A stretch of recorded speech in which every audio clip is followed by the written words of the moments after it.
Boa noite, igreja. Paz do Senhor Jesus seja com todos vocês. Amém?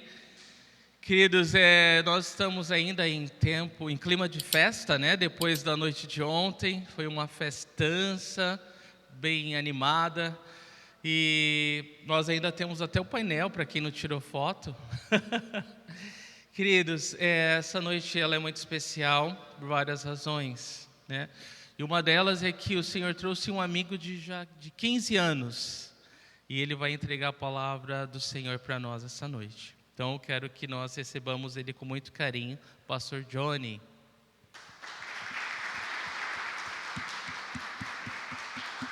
Muito obrigado. Vê se está confortável assim, deixa eu saber qual é a necessidade. Obrigado. Boa noite, irmãos. Uma alegria estar aqui com vocês nessa noite. Vários de vocês eu já conheço há algum tempo e outros estou conhecendo aqui. Opa! Vamos abrir nossas Bíblias, então? Em 1 Tessalonicenses, capítulo 5.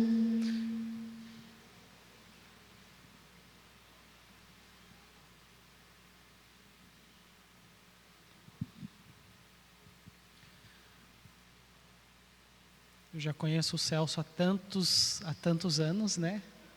E essa é a primeira vez que eu estou pregando aqui na igreja, na Calvary Chapel, na Capela do Calvário de São Vicente. Mas não é uma crítica, não é nada disso, não.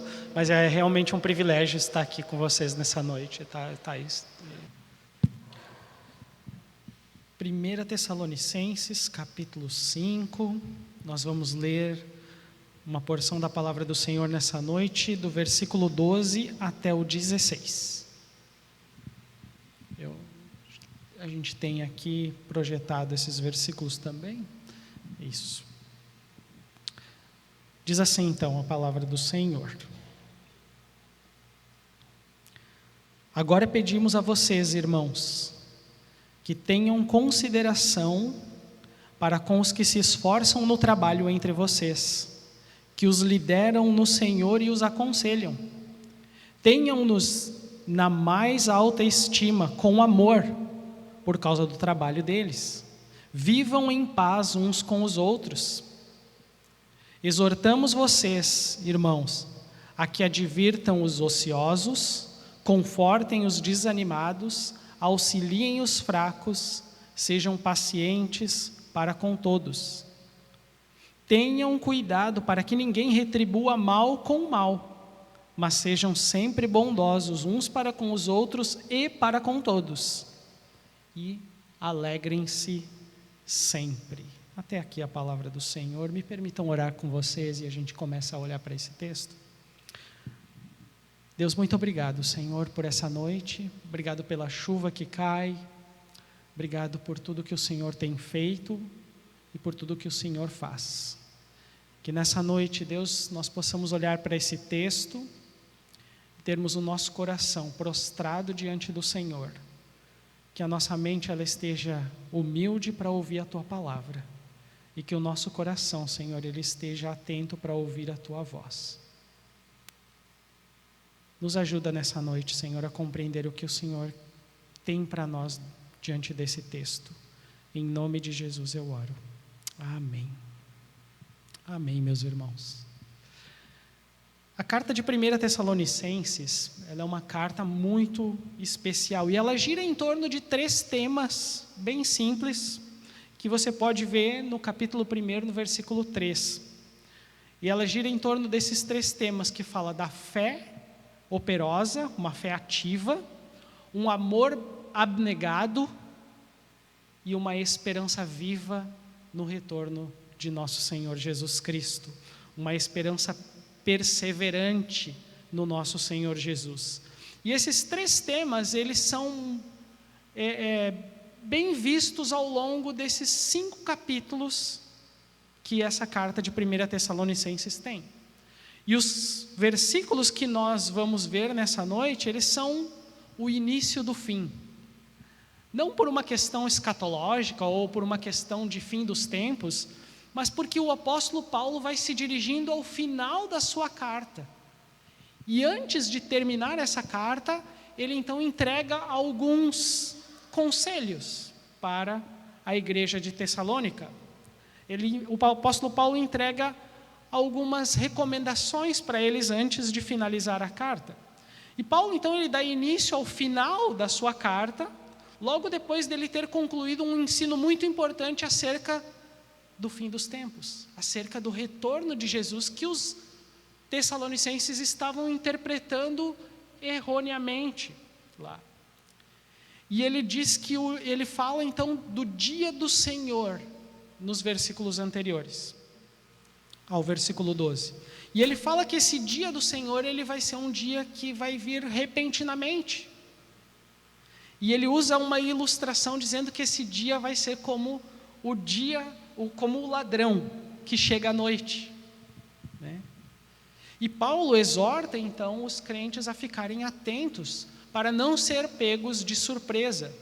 Mas o crente, ele não vai ser pego de surpresa. Por quê? Porque o cristão está guardado no Senhor. E então ele se dirige para o final da sua carta, falando desse versículo 12 que nós acabamos de ler, nesse trecho aqui. Guardem isso, nesse ponto. E agora eu quero falar com vocês sobre uma pessoa bem específica, que é Franklin Delano Roosevelt, mais conhecido como Franklin Roosevelt. Franklin Roosevelt foi o 32º presidente dos Estados Unidos. Ele teve uma doença que se chama poliomielite, que deixou suas 2 pernas paralisadas. Mesmo com as suas pernas paralisadas, em uma cadeira de rodas, esse homem foi presidente dos Estados Unidos durante as 2 grandes crises americanas, que foi a Segunda Guerra Mundial e a Grande Depressão.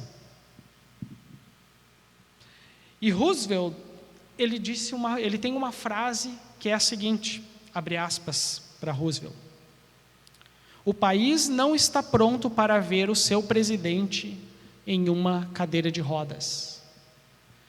Ele disse isso porque ele procurava sempre aparecer publicamente de uma maneira que não demonstrasse fraqueza ou inaptidão para o cargo que ele exercia, o cargo de chefe e líder máximo da nação. Roosevelt entendia que a liderança dele vinha de uma imagem forte e centrada que o presidente americano deveria exercer. E ele também entendia que a submissão do povo americano vinha de não ver fraqueza no seu grande líder. Hoje, uma das coisas que mais se questiona nessa nossa geração tão conturbada é a autoridade de líderes e a devida submissão a esses líderes. Nossa geração questiona isso demais. Vocês conhecem um ditado que diz o seguinte, completem ele comigo, tá? Manda quem pode, obedece quem tem juízo. Todos nós conhecemos esse ditado, né? Esse é um tipo de liderança que ela é exercida mediante o medo e a força. Mas quando nós olhamos para esse texto que nós lemos que nós lemos antes, nós vemos algo muito diferente. Nós vemos que o texto diz algo bem diferente, tanto quanto a esse ditado popular, quanto a forma como Franklin Roosevelt pensava. Olhem como o apóstolo Paulo instrui a igreja de Tessalônica sobre como tratar os seus líderes, a sua liderança, os seus pastores. Paulo não diz que os líderes devem ser ouvidos porque eles exercem uma liderança mediante o medo ou a opressão dos seus liderados. Nem que esses líderes devem ser ouvidos por causa da sua aparência física, ou até mesmo por sua retórica persuasiva, a forma de falar convincente. E não é por isso que eles devem ser ouvidos. Paulo considera a igreja de Tessalônica aqui, Paulo considera a igreja local como uma família na fé, uma grande família na fé. E mesmo dentro de uma família, a liderança precisa ser exercida ou tudo vira um caos. Se não houver liderança dentro de uma família, essa família vira um caos, gente. Duas perguntas vão nortear nosso olhar para esse texto nessa noite. E essas duas perguntas, elas são: o que essa família na fé, a igreja, precisa para prosperar e ser feliz? E a segunda pergunta é: como tornar a congregação, a igreja, mais espiritual para a glória de Deus? Essas duas perguntas, elas vão ser respondidas para nós ao nós olharmos para esse texto nessa noite. Olhem agora como Paulo começa o versículo 12. Ele começa dizendo o seguinte: agora lhes pedimos, irmãos. Essa é a forma como o apóstolo Paulo começa os versículos que nós estamos lendo a partir de agora. O apóstolo, ele está escrevendo na posição de um líder, de alguém que fundou a igreja dos Tessalonicenses, um missionário que foi até aquela cidade e que começou aquela igreja. Mas olhem como o apóstolo Paulo, ele não se apega em quem ele é, na autoridade que ele tem. Ele poderia dizer: eu sou o apóstolo Paulo e escutem o que eu estou dizendo para vocês. Mas não é isso que ele está fazendo. Ele está dizendo aqui, irmãos. Essa é a palavra que ele usa. A maneira como Paulo se dirige a igreja de Tessalonicenses é como irmãos. É assim que Paulo se dirige a eles. E se nós pegarmos as duas cartas, 1ª e 2ª Tessalonicenses, nós vamos ver que o apóstolo Paulo se dirigiu a esses irmãos mais de 30 vezes com essas mesmas palavras. Irmãos, tratando eles como se fossem seus irmãos. Mas por que isso é importante, John? Por que isso é importante? Porque Paulo, ele não quer demonstrar uma superioridade impositiva para os seus irmãos, para os tessalonicenses, ou até mesmo pela prerrogativa da sua função, por ele ser um apóstolo. Ele não está dizendo assim: me ouçam, me escutem, porque eu sou o apóstolo Paulo, vocês devem me ouvir. Não é isso que ele está falando. Não é assim que ele está falando. Mas muito pelo contrário. Paulo demonstra uma autoridade pastoral, que vem da palavra de Deus, de um verdadeiro servo, daquele que serve ao Senhor. Me ouçam, porque eu sirvo ao Senhor, e essa é a palavra de Deus. É assim que o apóstolo Paulo está falando. Paulo apela para o tratamento familiar ao instruir esses irmãos na fé. Então a pergunta que eu fiz é: o que essa família na fé, a igreja, precisa para prosperar e ser feliz? A resposta é: essa família na fé precisa de uma liderança familiar, de alguém que lidere. Se não houver uma liderança na família, a família se desintegra. O pai, por exemplo, é o cabeça do lar. E a mãe, o que faz? A mãe apoia o pai em amor e cooperação. E os filhos? os filhos obedecem aos pais, a tudo aquilo que os pais estão dizendo para eles fazerem ou instruindo eles a fazer. É dessa forma que Deus estabeleceu a sua liderança. Essa é uma ordem estabelecida por Deus. Aqui a gente vê isso desde Gênesis. A alteração dessa ordem causa inúmeros problemas dentro da família, dentro do lar. Eu fui pastor da Calvary em Porto Alegre de 2009 até 2016.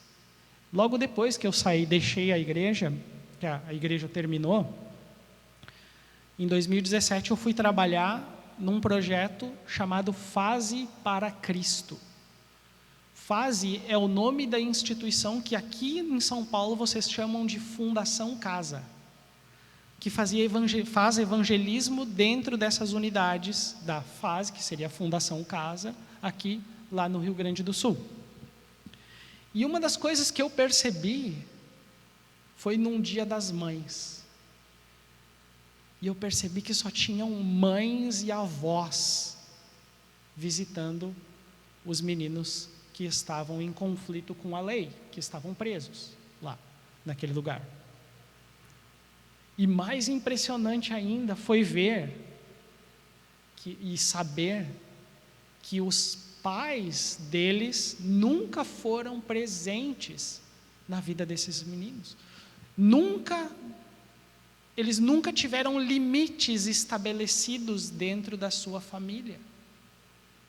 E olha o lugar onde eles foram parar. É muito triste isso, gente. Então, da mesma forma como Deus instituiu os pais na família, como autoridade sobre essa família, Deus também instituiu líderes na igreja local para cuidar dessa grande família da fé. Em Efésios capítulo 4, versículos de 1 a 16, fala como Deus instituiu líderes para cuidar da igreja.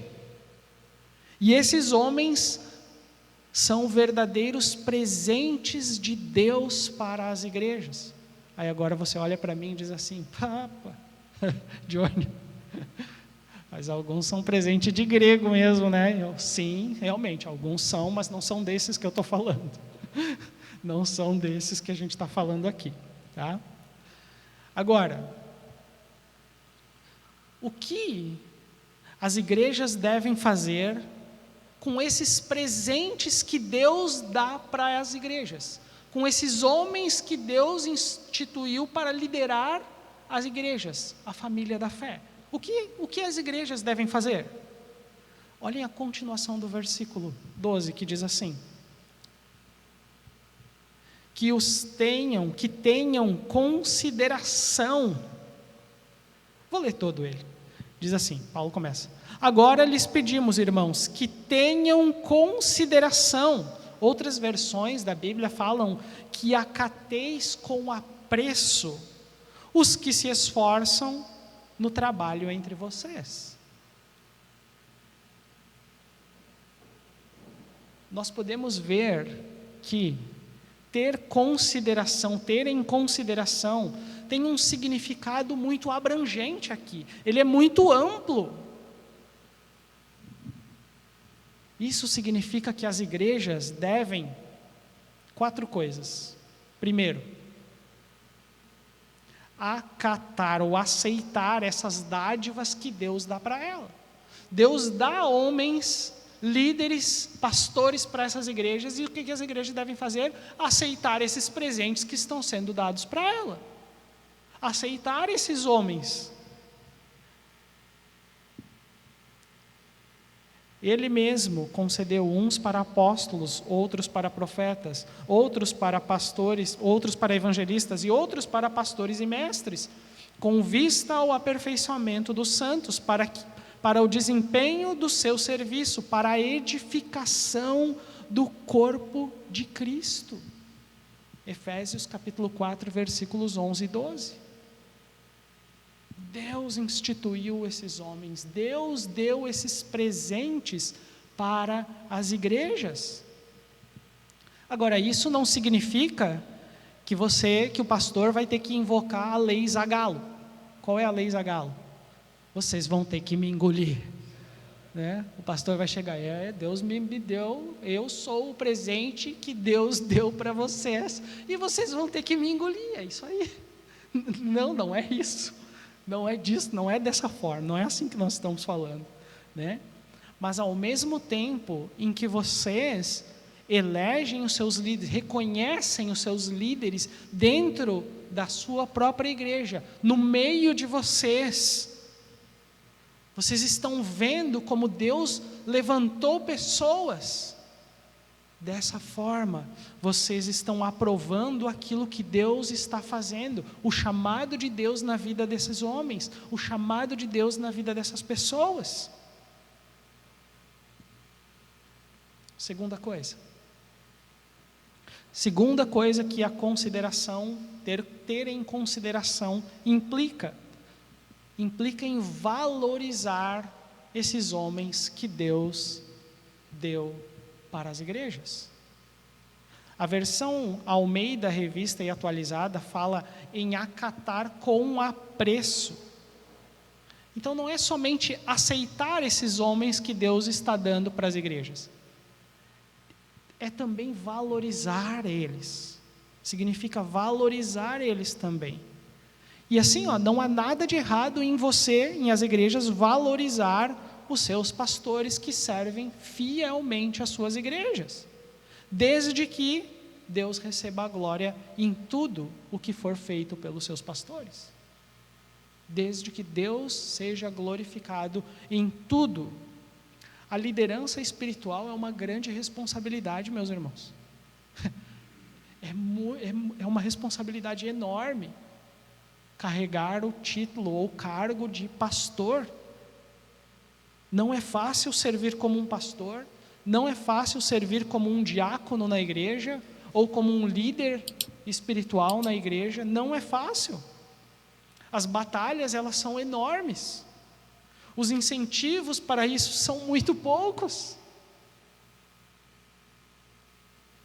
Mesmo que a gente saiba que quem dá a vitória sobre tudo é o Senhor, é Deus, é o Supremo Pastor. Terceira coisa que as igrejas devem fazer.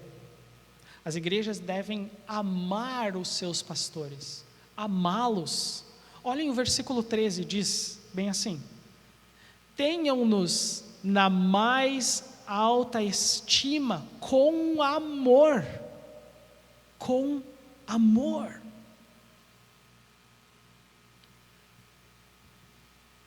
Mesmo sendo pastores,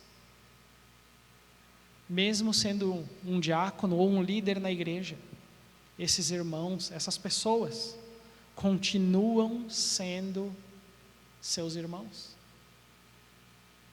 Mesmo o Celso sendo o pastor de vocês, ele continua sendo o irmão de vocês.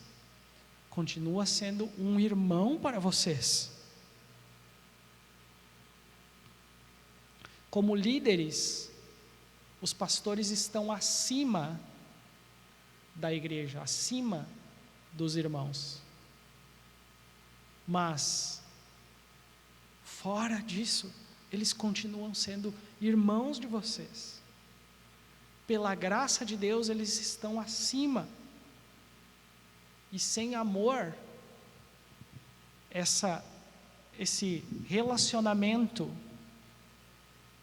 ele pode criar alguns atritos ali no meio.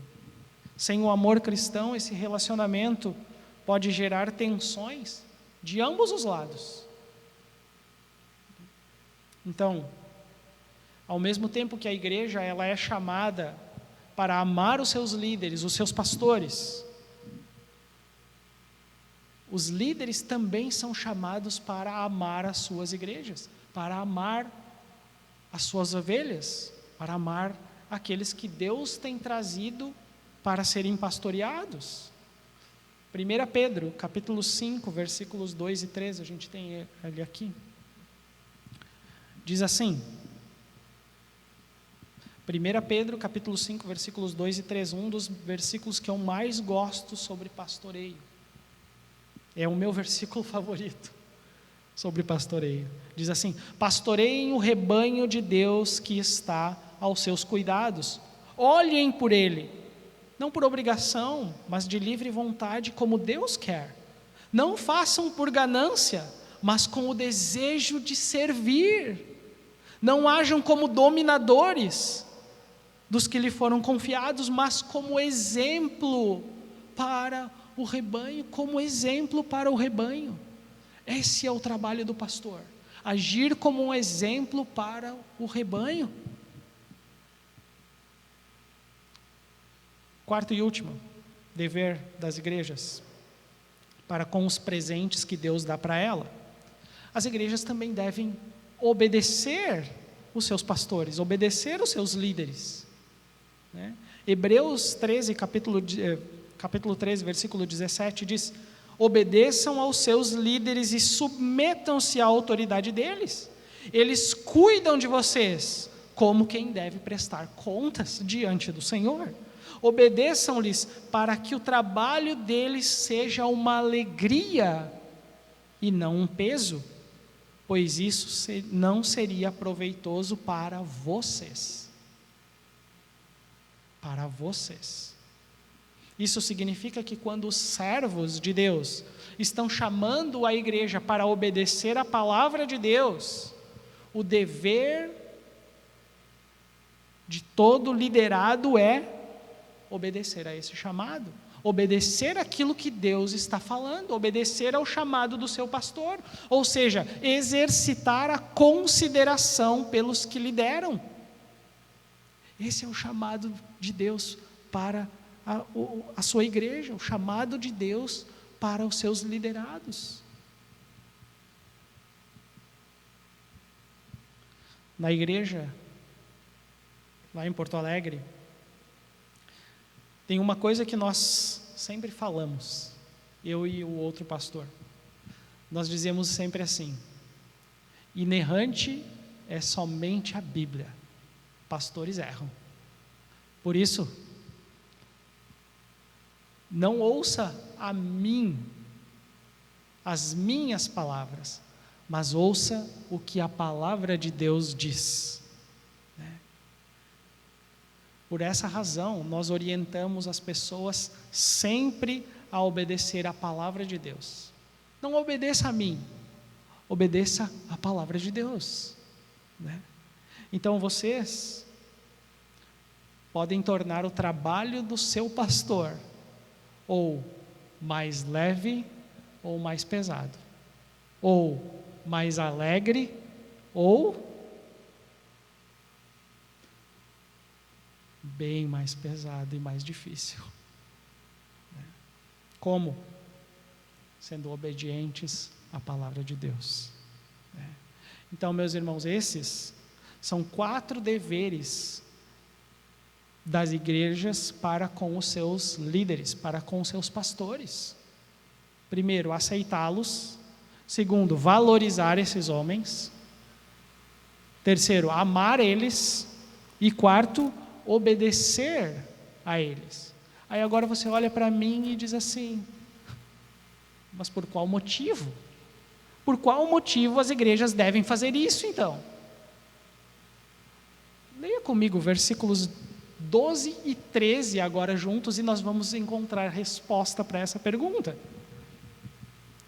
Versículos 12 e 13 diz assim: agora lhes pedimos, irmãos, que tenham consideração para com os que se esforçam no trabalho entre vocês, que os lideram no Senhor e os aconselham. Tenham-nos na mais alta estima, com amor. Por quê? Por causa do trabalho deles. Perceberam a resposta? Então as igrejas fazem isso, obedecem os seus pastores, porque eles trabalham, porque eles lideram ou presidem porque eles admoestam, advertem, aconselham, repreendem, por causa do trabalho que eles fazem. É por isso, essa é a razão. E às vezes nós não temos a real dimensão do que essa palavrinha trabalho significa. O que essa palavra trabalho significa? A tradução da palavra trabalham aqui no grego significa trabalhar arduamente, labutar, trabalhar pesado. Trabalhar pesado. O trabalho pastoral é extremamente pesado, gente. É extremamente pesado, meus irmãos. E quem torna o trabalho pastoral leve é Jesus. É Ele que torna o trabalho de um pastor um trabalho mais leve. É o Supremo Pastor. E olhem como o versículo 13 termina. Ele diz assim: vivam em paz uns com os outros. Vivam em paz uns com os outros. Nos dias que nós estamos vivendo é um grande desafio, né? Mas quando a família na fé, ela segue os seus líderes espirituais, os pastores, o resultado natural o resultado dessa obediência é a paz e a harmonia dentro da congregação, dentro da família da fé, dentro da igreja. É o resultado natural, meus irmãos. Todos vivem em paz uns com os outros. Já quando nós encontramos divisões ou dissensões em uma igreja, podem estar certos de que isso é o resultado de pecado ou de egoísmo, que pode ser tanto da liderança da igreja quanto da congregação, de ambos os lados. Pode vir dos dois. Tiago capítulo 4, versículo 3, diz o seguinte, a gente tem esse versículo aí. Acompanhem comigo aqui na tela. Diz assim, Tiago capítulo 4, versículos de 1 a 3. Diz: de onde procedem as guerras e as brigas que há entre vocês? De onde? Senão dos prazeres que estão em conflito dentro de vocês. Vocês cobiçam e nada têm, matam e sentem inveja, mas nada podem obter. Vivem a lutar e a fazer guerras. Nada têm porque não pedem. Pedem e não recebem, porque pedem mal, para esbanjarem em seus prazeres. O que Tiago está falando aqui? Esses versículos de Tiago deixam muito claro que o egoísmo interior gera conflitos exteriores. O egoísmo interior do homem gera conflitos exteriores. E só quando nós nos sujeitamos uns aos outros no Senhor, é que nós desfrutamos da bênção, de bênção e paz, dentro da família da fé. É só assim. Me permitam dar um exemplo disso, e um exemplo nosso, meu, lá em Porto Alegre. Todos os membros da nossa igreja em Porto Alegre, eles assinam um documento chamado Pacto de Membros. E eu tenho 2 artigos desse pacto para mostrar para vocês aqui. Nesse documento, ele diz o seguinte, que as pessoas assinam isso por escrito, elas assinam embaixo, né? E a primeira coisa que elas leem e elas assinam e concordam em participar dessa igreja, que tem algumas cláusulas. Dentre elas, eu separei essas 2. Diz assim: eu buscarei conciliação quando ocorrer alguma ofensa entre um irmão, entre um outro membro. e eu rejeitarei todas as oportunidades para falar ou ouvir qualquer coisa que seja fofoca ou calúnia. E as pessoas assinam isso, elas se comprometem a fazer isso, né? Ou seja, se alguém da igreja tiver um problema com um outro irmão, ela assinou que ela irá buscar esse irmão para se reconciliar com ele e encontrar uma forma de resolver o seu problema. Ela não vai correr direto para o pai, para o pastor, para o líder. Ela mesma se comprometeu a fazer isso. E mais, ela não vai sair espalhando dentro da igreja várias coisas sobre o que aconteceu. E ela se comprometeu a fazer isso. Mas tem uma outra coisa. Olhem para o segundo. Diz assim: eu apoio o ensino da igreja no que diz respeito à conciliação de disputas e me comprometo a me submeter aos conselhos dos líderes da igreja quando e se houver em alguma disputa ou desentendimento com outro membro da Igreja Batista Esperança. Ou seja, se um de vocês, se um dos irmãos entrar em uma disputa, em um conflito com outro irmão, e eles não conseguirem resolver, eles vão buscar o pastor da igreja, e o pastor da igreja vai arbitrar sobre aquilo. Eles estão abrindo mão do seu direito de resolver o problema, colocando na liderança da igreja, se submetendo à liderança da igreja, para que o pastor, que o líder, tome a decisão.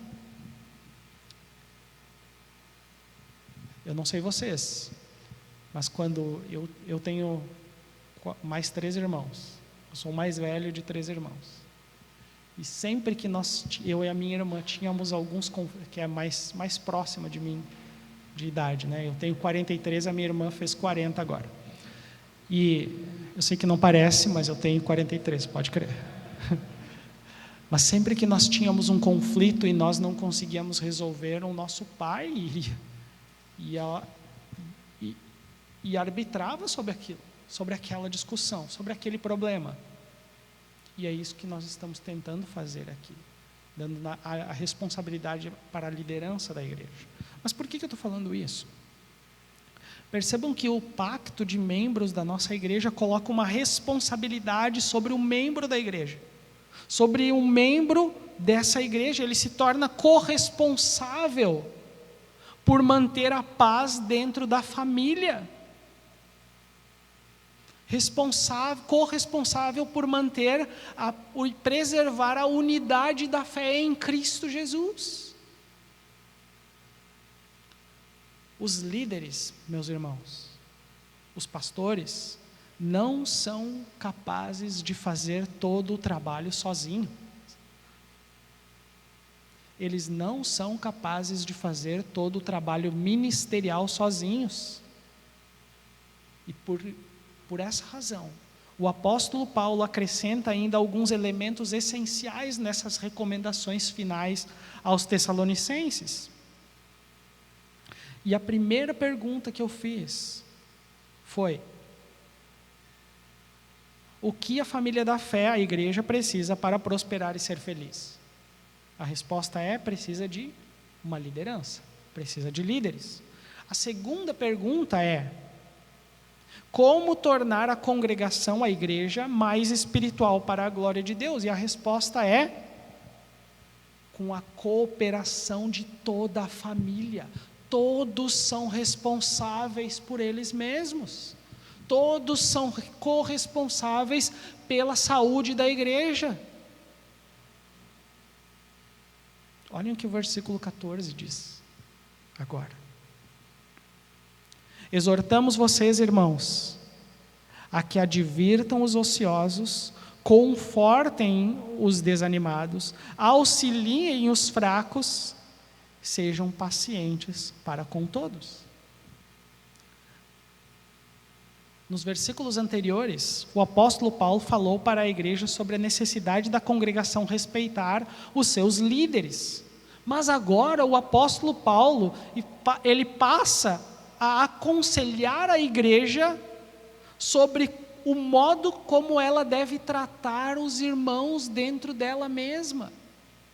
Percebam que não é o líder para com os irmãos, mas o apóstolo Paulo falando para a igreja como um todo aqui. E ele coloca algumas recomendações bem específicas, ou fala de algumas necessidades bem específicas dentro da igreja.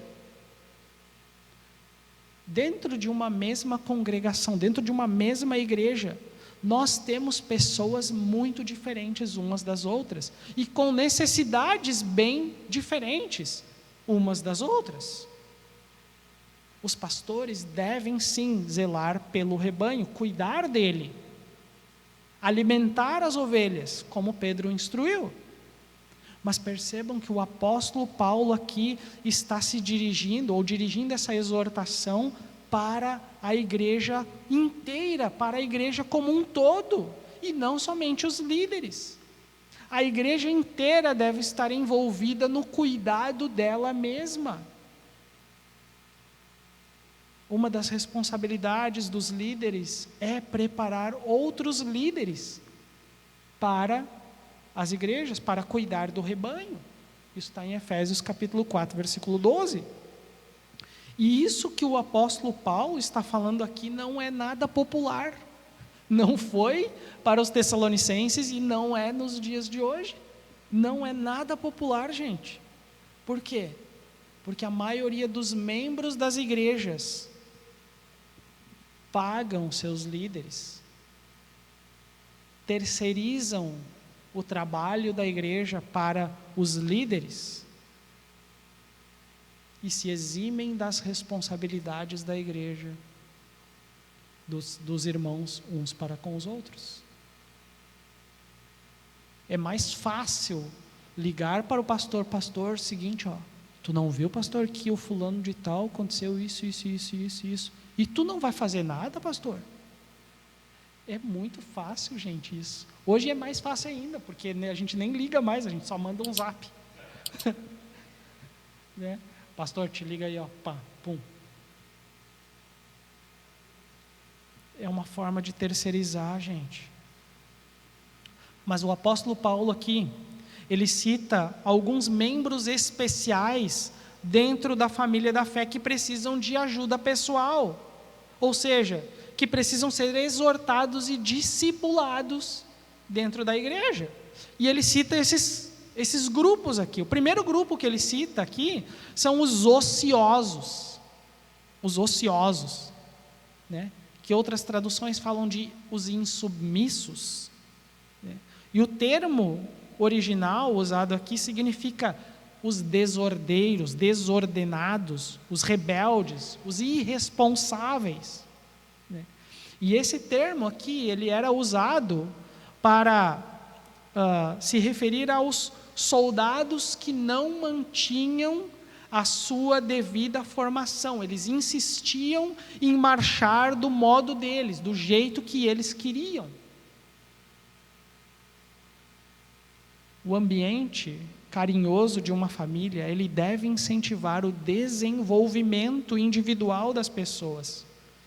Mas existem certas coisas que elas devem ser feitas exatamente como fomos orientados para fazer. Porque sem regras, sem um padrão bem claro e estabelecido dentro da família, o caos toma conta. O caos toma conta de novo. E era isso que estava acontecendo com os tessalonicenses aqui, com os membros dessa igreja em Tessalônica. O contexto aqui nos indica um tipo de desordem dentro da igreja que estava acontecendo lá. E que desordem era essa? 2 Tessalonicenses capítulo 3, versículos de 6 a 13, está bem aí. Vocês podem acompanhar a leitura. E nós vamos ver a desordem que estava acontecendo aqui. Diz assim: Irmãos, em nome de nosso Senhor Jesus Cristo, ordenamos a vocês que se afastem de todo irmão que vive de forma desordenada e não segundo a tradição que vocês receberam de nós, porque vocês mesmos sabem como devem nos imitar, visto que nunca vivemos de forma desordenada quando estivemos entre vocês, nem jamais comemos pão à custa dos outros. Pelo contrário, trabalhamos com esforço e fadiga, de noite e de dia, a fim de não sermos pesados a nenhum de vocês. Não que não tivéssemos o direito de receber algo, mas porque tínhamos em vista apresentar a nós mesmos como exemplo para que vocês nos imitassem. Porque, quando ainda estávamos com vocês, ordenamos isto: se alguém não quer trabalhar, também não coma. Pois, de fato, ouvimos que entre vocês há algumas pessoas que vivem de forma desordenada, não trabalham, mas se intrometem na vida dos outros. A essas pessoas determinamos e exortamos no Senhor Jesus que, trabalhando tranquilamente, comam o seu próprio pão. Quanto a vocês, irmãos, não se cansem de fazer o bem. Qual era a ociosidade, ou a insubmissão, ou desordem desses irmãos aqui? Eles se recusavam a trabalhar e a viver conforme o estilo de vida que eles foram instruídos a ter. Essas pessoas, então, precisavam ser admoestadas, precisavam ser exortadas. Ou vocês trabalham, ou vocês não vão comer. Vocês precisam trabalhar. É isso que Paulo está falando aqui para esses irmãos. Olhem a segunda coisa que Paulo fala aqui. O outro grupo de pessoas que Paulo, ele fala aqui, são os desanimados. Mas os desanimados, eles não precisam então ser exortados, eles precisam ser confortados. E a tradução aqui dessa palavra significa literalmente pessoas de alma pequena, pessoas tímidas que precisam ser confortadas. Essas pessoas são aqueles irmãos que desistem com facilidade das coisas. Eles se desanimam com muita facilidade. São os desanimados da família da fé, da família da igreja. Normalmente essas pessoas veem tudo pelo lado negativo. E quando as coisas ficam difíceis, elas jogam tudo para o alto e dizem: vou embora. Não é para mim esse negócio de ser crente, de igreja. E fui. Toda igreja tem os seus desanimados. Todas as igrejas. Essas pessoas precisam ser confortadas. Mas essas pessoas, elas precisam ser encorajadas de uma forma um pouco diferente. A vida me ensinou que os desanimados, eles não precisam ser repreendidos de longe, mas eles precisam ser encorajados de perto e com muito amor e ternura. Por vezes, é necessário que nós passamos o braço por cima do ombro dessas pessoas e comecemos a caminhar com eles, a ouvir eles, e aí nós podemos também dizer bem de pertinho assim: meu irmão, vamos junto. Eu sei que você está sofrendo, mas eu sei que também esse sofrimento, ele vai te fazer crescer, ele vai te ajudar. Essa dor que você está sentindo é terrível. Eu sei, eu não queria que você estivesse passando por isso, mas eu também sei que ela vai te fortalecer. E você vai junto com esse irmão, caminhando do lado dele. andando assim. E você vai consolando esse irmão, confortando ele. 3. O apóstolo Paulo fala ainda de um outro grupo aqui, de pessoas, dentro da igreja, dentro da família da fé. E ele fala dos fracos. Os fracos, eles precisam ser amparados, auxiliados. E a tradução aqui de fraco, ela significa literalmente: segure os fracos com firmeza, não deixem eles cair, não deixem que caiam. Paulo não está se referindo a pessoas com algum tipo de dificuldade física, mas ele está falando de necessidades espirituais aqui. O apóstolo Paulo está falando de necessidades espirituais, não deixem que essas pessoas caiam. Paulo está falando literalmente dos fracos na fé. Pessoas que ainda não foram fortalecidas no Senhor.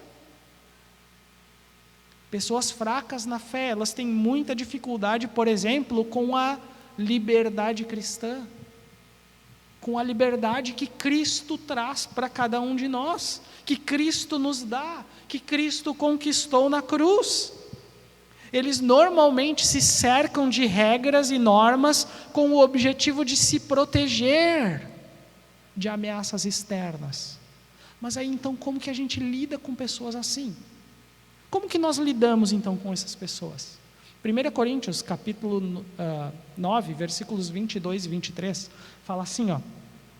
O apóstolo Paulo, o mesmo apóstolo que está escrevendo aos Tessalonicenses, escreveu para os coríntios. E ele diz, não os corintianos, os coríntios. Ele diz assim: fiz-me fraco para com os fracos, a fim de ganhar os fracos. Fiz-me tudo para com todos, a fim de, por todos os modos, salvar alguns. Tudo faço por causa do Evangelho, para ser também participante dele. Como que a gente trata, então, essas pessoas? Como nós agimos? Como nós devemos agir com eles, com os fracos?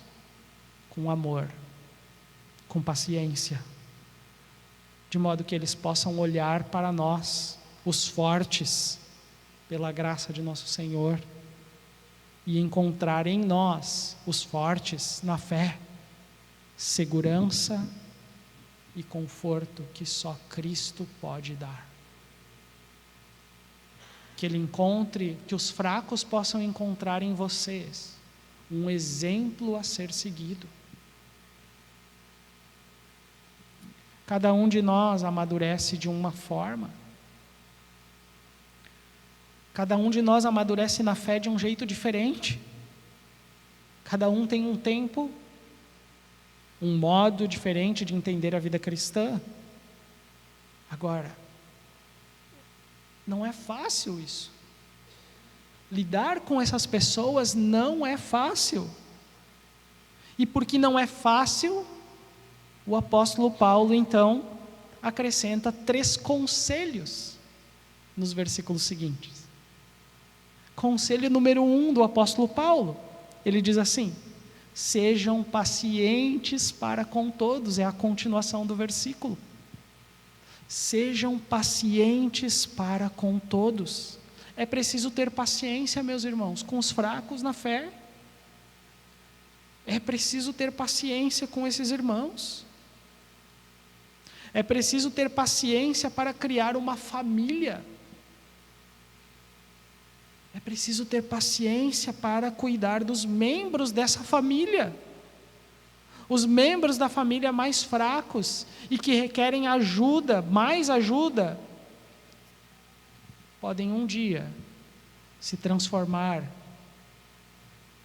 em excelentes líderes, porque eles receberam ajuda, porque eles foram ensinados e ajudados. Vocês já pararam para pensar nisso?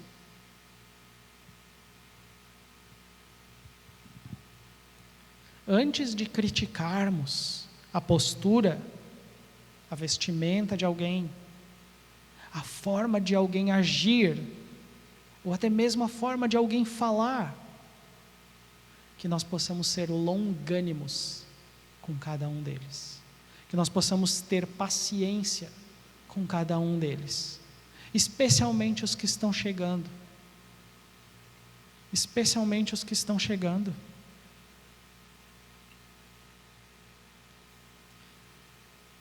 Quer alguém na família da fé precise ser advertido, ou socorrido, ou encorajado, quer ele necessite de amparo ou de consolo, que nós possamos ser pacientes com cada um deles. Essa é a recomendação do apóstolo Paulo. Agora talvez você esteja me olhando e diga: ixi, paciência é uma coisa que eu preciso demais.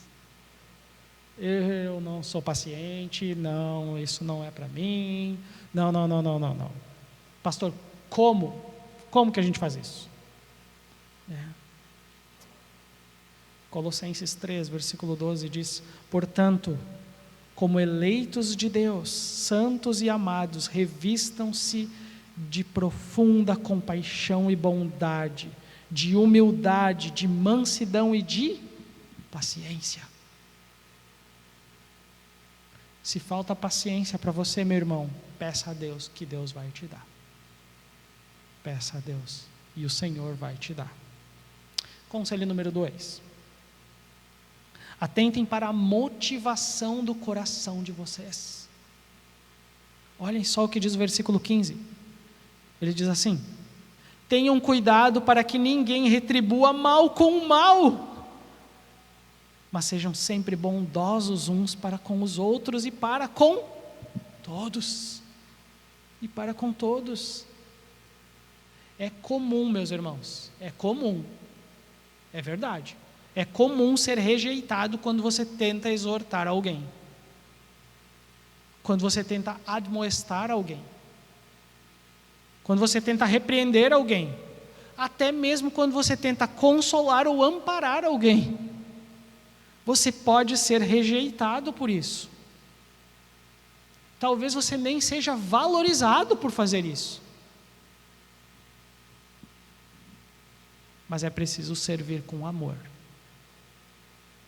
e estar pronto para perdoar e não retribuir o mal com o mal, mas ao contrário, procurar sempre ser bondoso uns para com os outros, mas não somente para os irmãos, mas para com todos.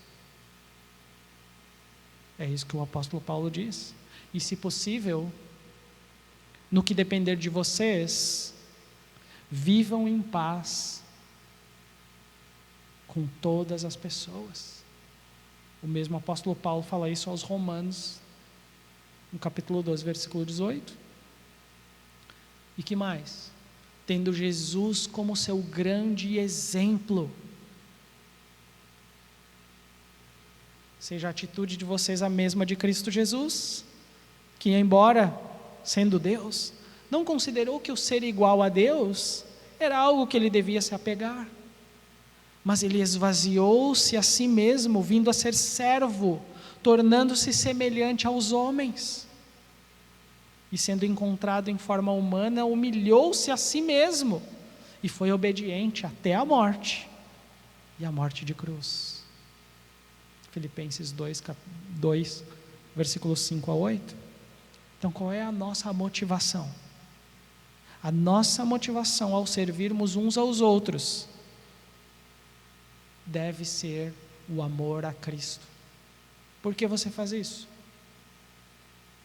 Porque você ama Jesus. Essa é a resposta, né? Se a nossa motivação for Cristo Jesus, jamais seremos desapontados de forma alguma. De forma alguma. Conselho número 3 do apóstolo Paulo aqui aos Tessalonicenses, ele diz no versículo 16: sejam alegres, alegrem-se sempre. Ele termina dizendo isso. Se por um lado podemos sofrer com a rejeição ao tentar exortar, admoestar, consolar ou amparar alguém, Por outro lado, a alegria alivia o peso de todo o serviço. A alegria do Senhor é a nossa força. Neemias 8, versículo 10. Deus ama os seus servos que contribuem com o reino de Deus, que contribuem para o reino de Deus com alegria. Com alegria. Todas as igrejas, famílias da fé, têm pessoas que diferem umas das outras. Alguns duvidam, outros são mais fechados, outros são introspectivos. Mas alegre-se. Alegre-se. Alegrar-se não é uma opção para o crente, é uma exortação do Senhor aos seus filhos. E o próprio Paulo escreve isso aos Filipenses. Ele diz assim: alegrem-se no Senhor. Novamente eu direi a vocês: alegrem-se. Filipenses 4, versículo 4. E mais uma coisa, notem que as 4 características que Paulo cita aqui aos Tessalonicenses fazem parte do fruto do Espírito, mencionado por ele mesmo em Gálatas capítulo 5, versículo 22. O amor, que é a nossa motivação para o serviço, para servir a Deus. A alegria, que faz o serviço ser bem mais leve. A paz, que é o objetivo ao nos relacionarmos uns com os outros. E a longanimidade, que nos ajuda a ver o tempo de crescimento de cada pessoa na graça do Senhor. Tanto nós podemos ver isso nas nossas vidas, quanto ver na vida dos nossos irmãos, sendo longânimos com Ele, tendo paciência. Agora, não é possível criar essas qualidades espirituais por nós mesmos. Quem faz isso? Jesus, nosso Senhor. Ele desenvolve em nós essas qualidades do Espírito. Essas qualidades se desenvolvem quando nós nos entregamos por completo ao Espírito Santo de Deus e permitimos que Ele controle as nossas vidas. Me encaminho para o final agora, meus irmãos. E eu pergunto, as perguntas que eu fiz foram: o que a igreja precisa para prosperar e ser feliz? A igreja precisa de líderes. Precisa de líderes. Como a igreja, como a congregação pode ser mais espiritual para a glória de Deus? Com a cooperação de cada um dentro dessa família. Com a cooperação de cada um dos irmãos. Cooperação de toda a congregação é essencial para manter a saúde e o crescimento da igreja. Amém? Me permitam orar com vocês nessa noite.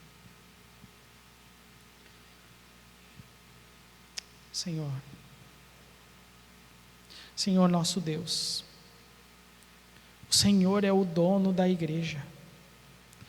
O Senhor é o nosso supremo pastor. É o Senhor que nos conduz aos pastos verdejantes. Então nós pedimos nessa noite, nos ensina a amar os nossos subpastores, aqueles homens que o Senhor separou como presente de Deus para as igrejas. E também que o Senhor possa nos fazer corresponsáveis pela saúde da igreja, pela saúde espiritual da igreja. Obrigado, Jesus, por sua maravilhosa graça que é derramada sobre nós. Eu oro no teu maravilhoso nome.